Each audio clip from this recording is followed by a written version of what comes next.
దొంగ మాటలే. ఇప్పుడు చెప్పాడు అన్ని దొంగ మాటలే. వాడు తిన్నాడు, ముడ్డి కింద తెచ్చుకున్నాడు, ఇవాళ జైలు పోతాను భయం వేసి ఆడకపోయాడు మోడీ గారి కాడికి. అర్థమైందా? వాడు మాత్రం తప్పదు, జైలు పడాలా. ఈడు పెట్టాడు, ఈడు తింటున్నాడా? ఎవడు రోజుకు బయటపడుతున్నాయి నెల. ఇప్పుడు బీజేపీ తెలుగుదేశం వీళ్ళందరూ కలిసి ఏమి చేయలేడు, ఇంత కూడా బీకలేడు, అందుకే వాడు జైలు పోతాను భయం మీద వాడు ఆడకెళ్ళాడు.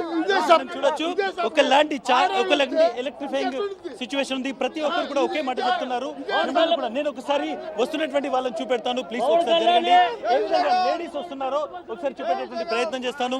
చాలా మంది మహిళలు కూడా ఇక్కడికి తరలి వస్తున్నారు. ఒకసారి ఈ మీటింగ్ లో ఉన్నటువంటి సిచ్యువేషన్ చూస్తే ఎక్కడి నుంచి వస్తున్నారు, ఎక్కడి నుంచి వస్తున్నారు, ఉంది ఇదంతా చూస్తుంటే మీకు ఏమనిపిస్తుంది? మీటింగ్ మనం చూడొచ్చు ఒకసారి. ప్రతి చెప్పండి, ఇంత పెద్ద ఎత్తున జనం వస్తున్నారు కదా, ఏమనిపిస్తుంది? అంటే ఎందుకు ఇంత ఉత్సాహం ఉంది, ఎందుకు వాళ్ళు జనం ఇంత ఇంట్రెస్ట్ గా ఇక్కడ మీటింగ్ వస్తున్నారు అనిపిస్తుంది? జగన్ మీద అభిమానం.